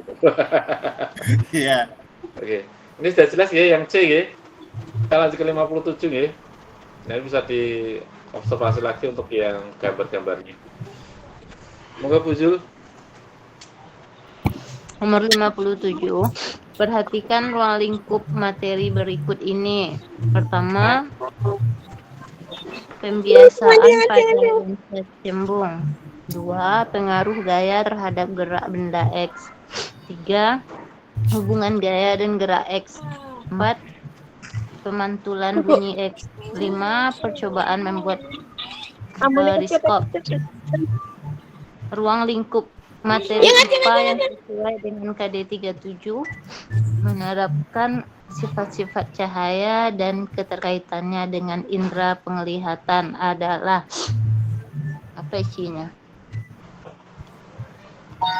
Intinya sifat-sifat cahaya dan indera penglihatan. Sifat-sifat cahaya, indera penglihatan. Nomor 1. Ya, 1. Kalau nomor 2 dan 3 itu tentang gaya dan gerak.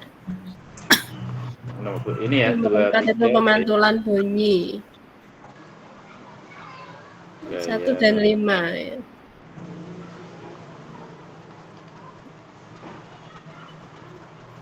Cembung. Ngapain nenek nak? Kalau pemantulan bunyi berarti bunyi ya. Bunyi dari Ya, tentang frekuensi. bunyi.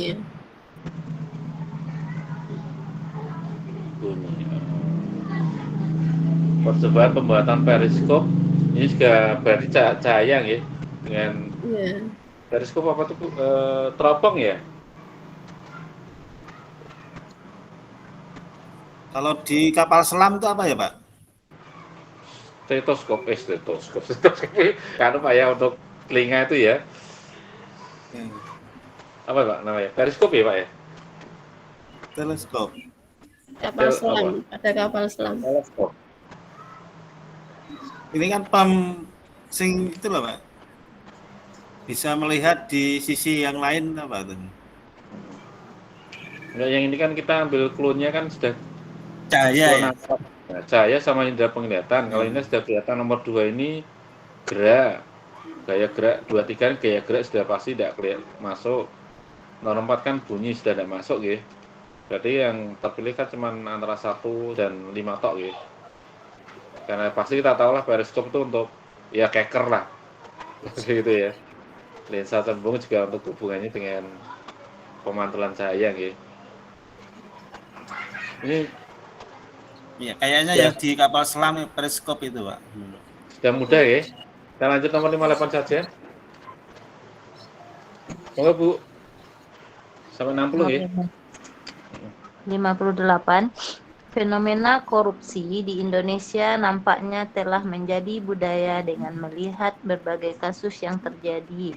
Ketidakjujuran telah melanda masyarakat mulai dari hal yang paling kecil hingga besar yang mengarah ke tindak kriminal.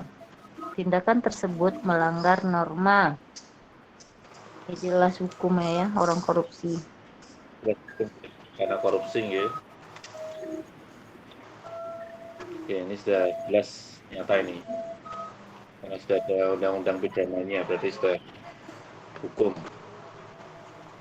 Oke, kita lanjut Bu. Kalau mau dibaca ini kesusilaan keluarga.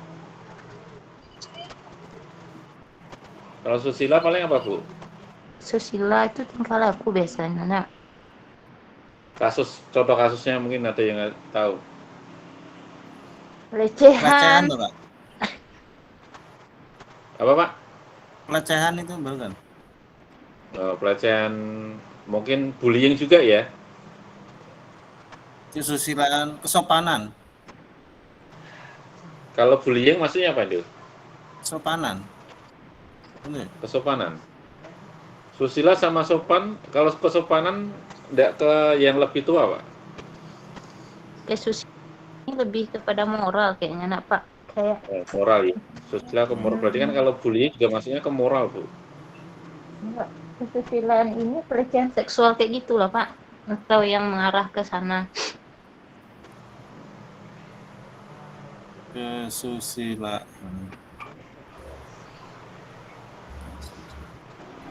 BTS Pak. Tuna susila. Kalau saya kan lebih kepada yang lebih muda kepada yang lebih tua atau yang lebih rendah ke yang lebih tinggi. Seperti itu ya. Kalau keluarga kan mungkin gampang lah kalau keluarga. Kalau agama sudah jelas, sudah ada aturan di agama. Ini yang susila.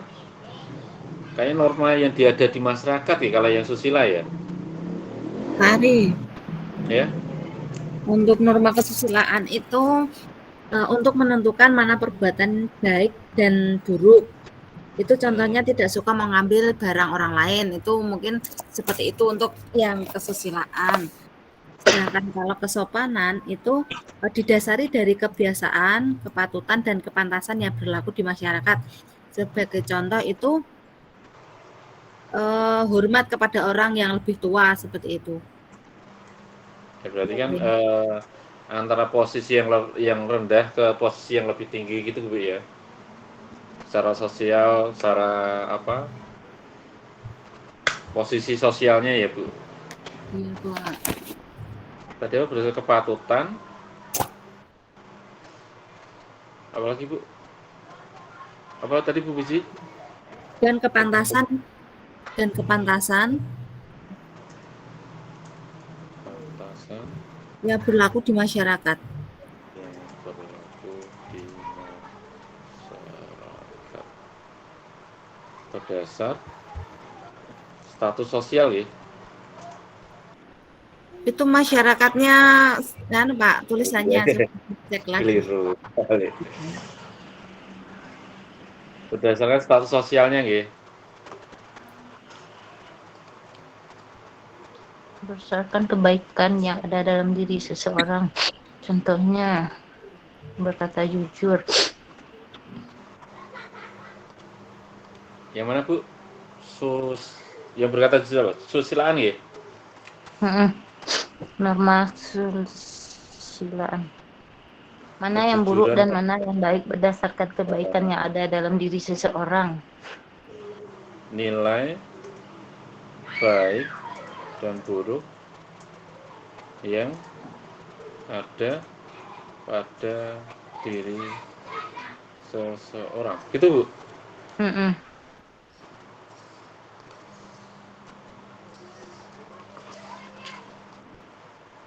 Kalau keluarga ya sudah yang norma yang di keluarga ya, aturan-aturan yang di keluarga ya. Kalau hukum berarti ini sudah hukumannya urusannya dengan undang-undang ya, Nggih. negara ya.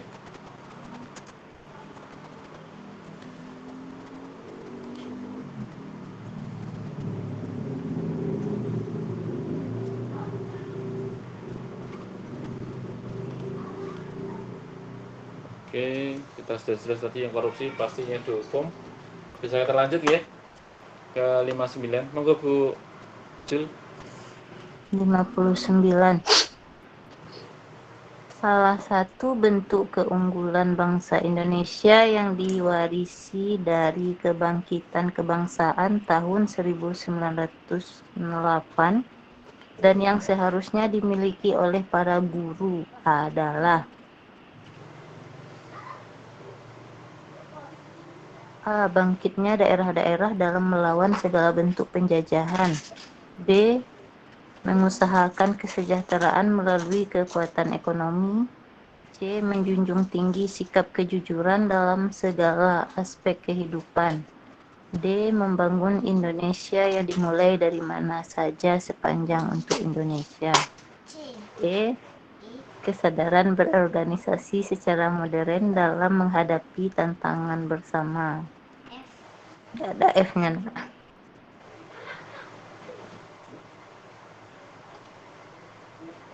Ini Kebangkitan Nasional 08 yang saya dimiliki oleh guru. Kalau daerah melawan segala bentuk penjajahan kan sudah ada Bu. Ini kan zaman dulu ya, karena yang tanyakan kan zaman sekarang ya. Ini kan sudah sedarahnya ke kekinian ya. Kalau ini yang ke A itu sudah masa lalu. Melawan bentuk penjajahan secara kampanye. Mengusahakan kesejahteraan. Terus mengusahakan kesejahteraan melalui kekuatan ekonomi. Guru kan tidak bekerja di bidang ekonomi, tapi masalah di pendidikan. Jadi kan bukan ranahnya ya. Bisa seperti itu.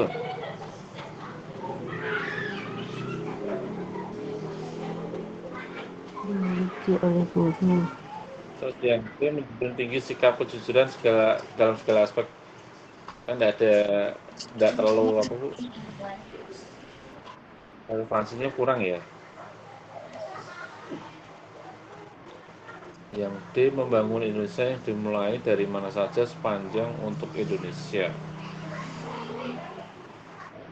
Ini yang 98 itu berdirinya Budi Utomo nggih? Iya, Pak. Nah, benar ya. Oke. Berarti kan organisasi ya, berarti organisasi Budi Utomo ya. Dan sudah sesuai nggih? Ini berarti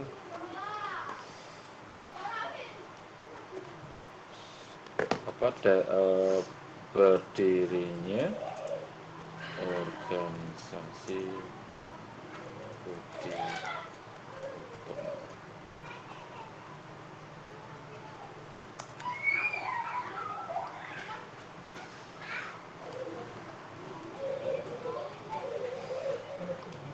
Oke, flow-nya ini ya, kebangkitan itu karena berdirinya organisasi. Kita lihatnya di sini ya. Oke, bisa disepakati ya. Karena sudah ada clue-nya di sini. Kita lanjut ke nomor 60. Moga Bu. 60. Diberikan indikator KD kelas 5 sebagai berikut. Peserta didik melakukan penjumlahan 2 pecahan dengan penyebut berbeda. Kegiatan guru untuk memulai aktivitas peserta didik pada tahap pembelajaran tersebut adalah A. Menuliskan pecahan yang yang penyebutnya berbeda, lalu menjelaskan makna pecahan tersebut. B. Menuliskan pecahan yang penyebutnya sama, lalu menjelaskan penjumlahan dan pengurangan. C. Guru menjelaskan perkalian dan pembagian dua pecahan yang penyebutnya sama. D. Guru menuliskan dua pecahan dengan penyebut sama, lalu meminta siswa untuk menjumlahkan. E. Bertanya, apakah yang dimaksud dengan pecahan dengan penyebut berbeda?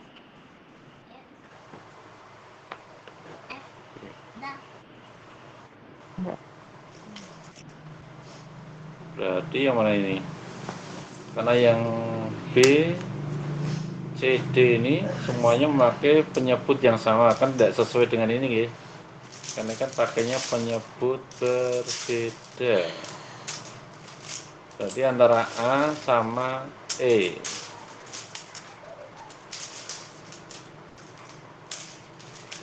Pak Ari. Kalau bedanya A sama E apa ini? Itu mungkin kata kuncinya di memulai aktivitas itu. Tapi kadang kita mulai aktivitas langsung lebih di bilangan, ini pecahan berbeda. Berbeda penyebut, seperti itu kan Bu, kata kecuali itu. Biasanya kan kalau Jadi memulai ya, pembelajaran persepsi dulu, menggali apa yang ada sama anak untuk masuk ke pembelajaran berikutnya. berarti konsepnya menggali pengetahuan awal nih. Ya Bu Yul. Ya, menggali persepsi itu untuk persepsi. Ya, menggali pengetahuan awalnya dulu dari anak-anak nih. Iya, untuk pelajaran.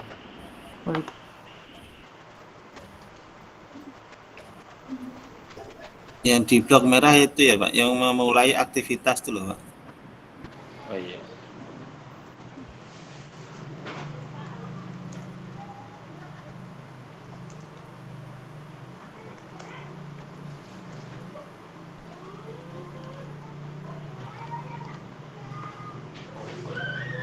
Apa kerjamu ini, Nak? Oke, kita lanjut ya. Itu kata Pak Tung tadi yang aktivitas peserta didiknya memulai. Nah, ini ya.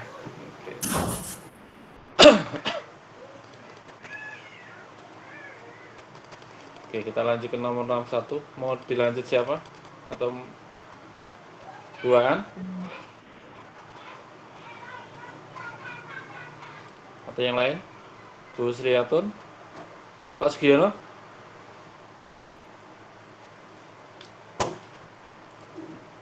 Pak Muslikur?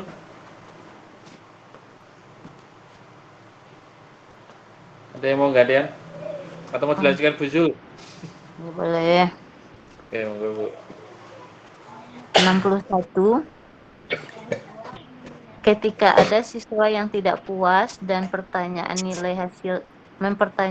nilai hasil tes yang diberikan oleh guru, bentuk layanan pada siswa yang tepat adalah ayah Nak.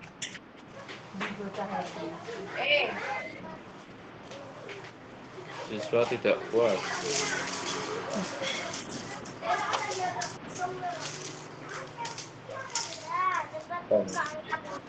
Iya, bentar.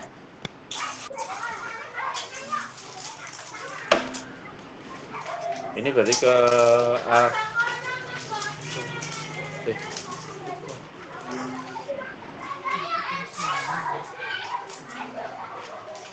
yang mana ini enaknya? Kalau enaknya, ya pastinya kalau enaknya.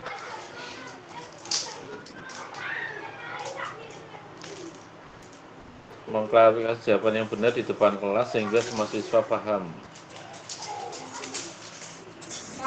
Dulu kita hampir semua. Kalau dia apa? Oh, ini ngerti ya. Nilai siswa tes yang diberikan ya. Berarti kan sudah dikoreksi ya. Berarti kan sudah dikoreksi. Sudah dikoreksi.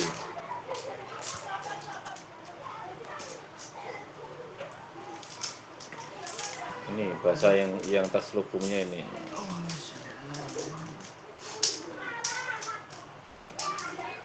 Oleh guru, berarti benar ini ya, mencocokkan kembali ya. Kalau ini Iya. kan mengklarifikasi siapa yang benar di kelas kan nanti kembali lagi awal sebelumnya. Terus kalau ini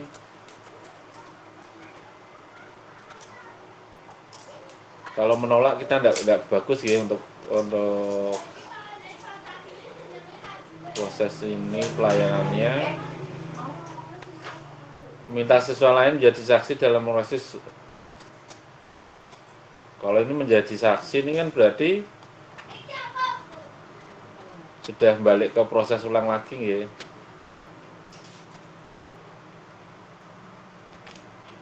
Oke. Cocok yang B ya? Atau ada masukan lain? Ya Kak, yang B. Nah, oke. Kita lanjut yang nomor 62.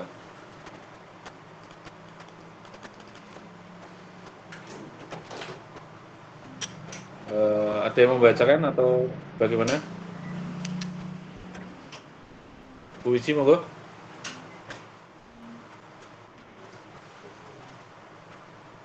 Bu Liza, Bu Wici monggo. Iya Pak. 62. Perhatikan pernyataan berikut ini. 1. Didasarkan pada periode revolusi bulan mengelilingi bumi. 2. Didasarkan pada periode proses revolusi bumi. 3. 1 tahun terdiri atas 365 hari. 4. 1 tahun terdiri atas 354 hari. Jatuhnya hari raya Idul Fitri setiap tahun pasti berbeda. Hal ini tidak sama dengan perayaan Hari Natal yang diperingati setiap tanggal 25 Desember. Perbedaan ini karena tahun Masehi sesuai dengan pernyataan nomor A 2 dan 4, B 1 dan 3, C 1 dan 4, D 1 dan 2, E 2 dan 3. Apa ini Bu?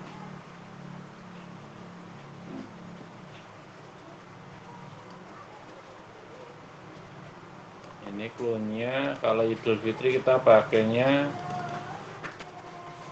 Hijriah ya. Kalau Masehi kita pakainya Masehi kalau 25 Desember Natal itu pakainya Masehi.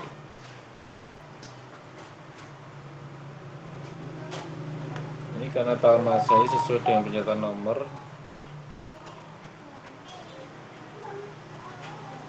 yang jadi clue-nya tahun Masehi. Berarti kalau Masehi berarti basisnya revolusi bumi ya. Halo. Dia Pak, revolusi bumi. 365.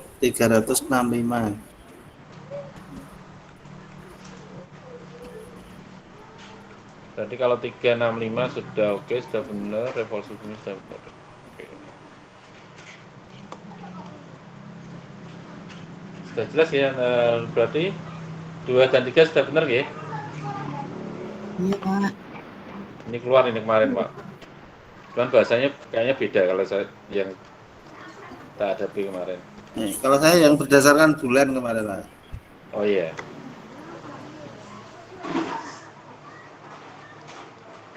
Oke, monggo. Yang nomor 63. 63. Sesaat setelah menerima surat berikut, Julia mempunyai uang sebanyak Rp1.000. Dia bermaksud membeli permen. Harga satu buah permen Rp150. Paling banyak permen yang bisa dibeli oleh Julia adalah titik-titik buah. Seorang anak berkata pada guru, "Bu, 1.000 kan tidak habis kalau dibagi 150. Soal ini tidak bisa dijawab."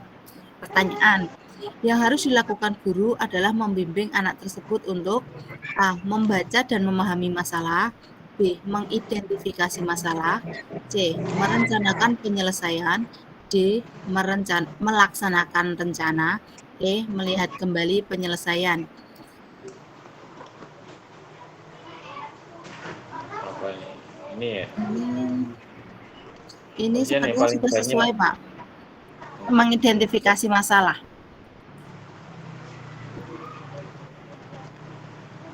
Oke, mengidentifikasi masalahnya. Berarti mengajak anak mengidentifikasi ke soalnya tadi ya? Iya, Pak. Oke. Kenapa tidak membaca dan memahami masalah ya?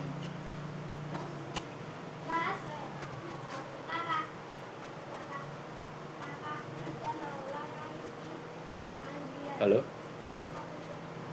Kenapa tidak A ya?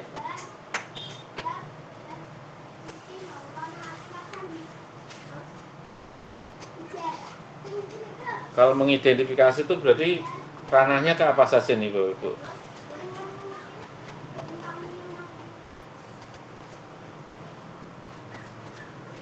Halo?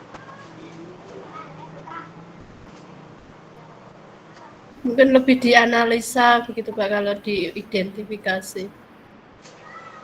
Mungkin dibaca dulu, dipahami terus baru menemukan juga Bu ya. Iya. Lebih terperinci kalau kita pakai identifikasi ya.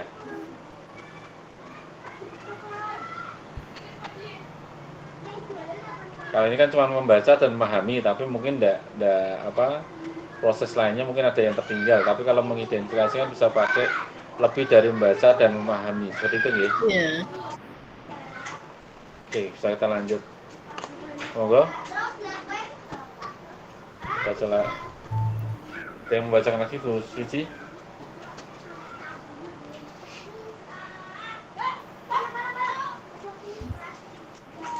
Silakan mau membacakan. Ya Pak, boleh. Nomor 64. Guru kelas 2 SD memulai materi pembagian dalam mengingat materi pengurangan. Ia mencoba memulai materi baru dengan menguatkan pemahaman materi sebelumnya. Teori belajar manakah yang menjelaskan fenomena tersebut? A. Teori belajar dengan mengulang-ulang oleh Thorndike. B. Siswa harus banyak praktik seperti disampaikan dalam teori belajar oleh Brousseau. C. Teori belajar Vygotsky yang menyatakan bahwa belajar hal baru harus dimulai dari yang dikenal siswa. D. Teori belajar matematika dari Harel bahwa belajar dimulai dari masalah, ways of thinking, dan diakhiri dengan ways of understanding.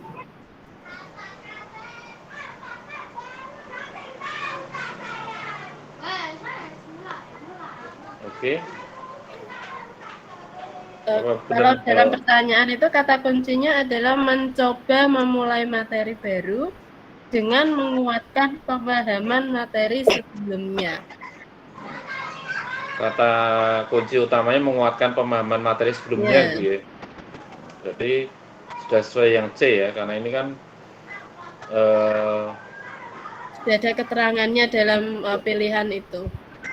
Dimulai dari yang dikenal siswa nih. Jadi kan mengulang materi yang sebelumnya kan berarti materi itu sudah dikenal siswa.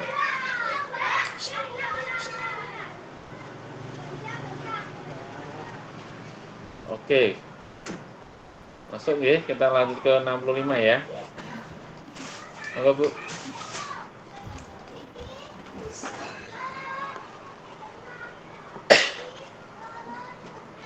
Karena itu berupa gambar, mungkin bisa sambil kita amati bersama-sama, Pak. Iya. Saya perbesar gambarnya ya, biar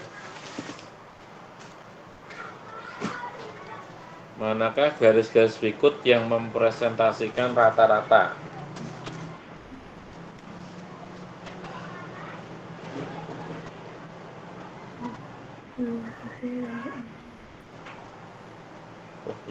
Ini ABCDE-nya ya.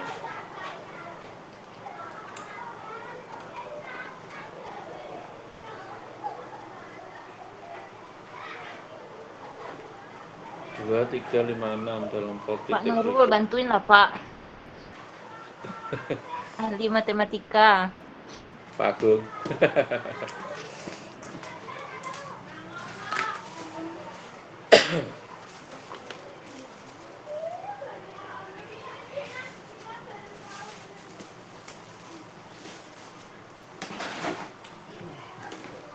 Mana ini?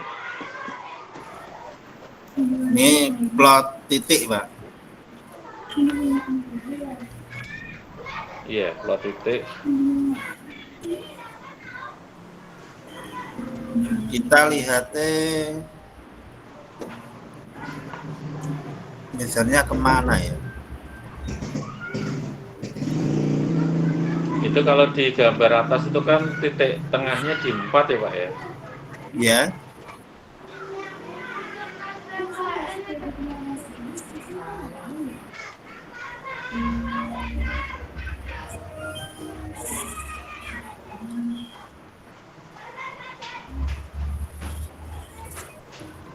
Jumlah jarak antara data utama ya datum ya, dan rata-rata di sebelah kiri garis adalah 3 sama jumlah jarak di sebelah kanan garis.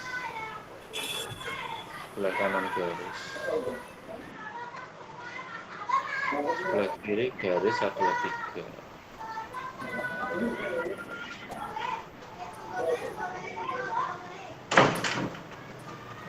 Caranya gimana nih Pak? Clue-nya apa nih? Saya Pak. Clue-nya apa Pak? Clue-nya itu kan 4 itu pas di tengah ya Pak. Yang 4-nya pas di tengah. Iya, dia kan 3, 5, 2, 6 itu kan pas tengah-tengahnya itu toh. 2, 3, 5, 6. Yang plot 3 itu kan segaris. Jaraknya kan sama. Jadi 3 titik itu jaraknya harus sama. Kita pilih tengah.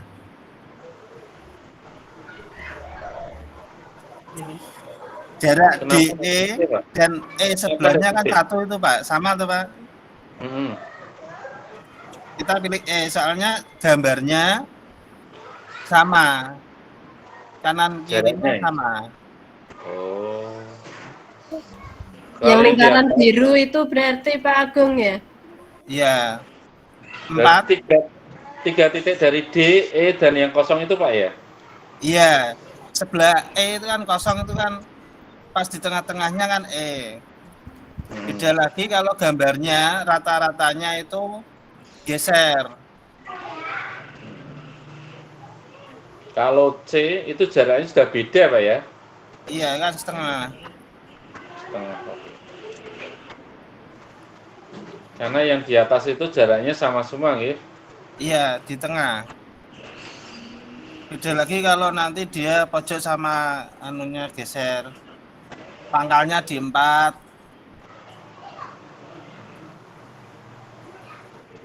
Oke, berarti kita fix di mana nih? Yang B. E ya, E maaf. E ya.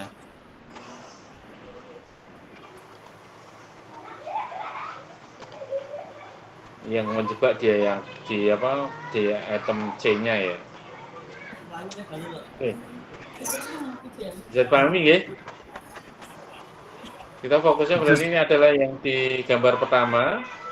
Itu karena jaraknya sama. Terus di antara 2 sampai 6 ini di tengahnya adalah 4 dengan jarak yang sama. Terus yang di sini kita fokusnya gambar kedua ada 2 pilihan antara C sama E. Kalau C itu kan jaraknya setengah, antara B, C, D jaraknya setengah, tapi padahal yang lain jaraknya 1 ya Pak ya. Yeah. Tapi kalau D, E sama yang kosong itu jaraknya tetap 1. Oke, jadi pahami ya. Kita lanjut ke nomor 66. Monggo Bu, silakan. Oh, ini kita lanjut sampai jam berapa? Ini sudah jam 9. Mungkin sampai nomor 65 dulu Pak, mungkin.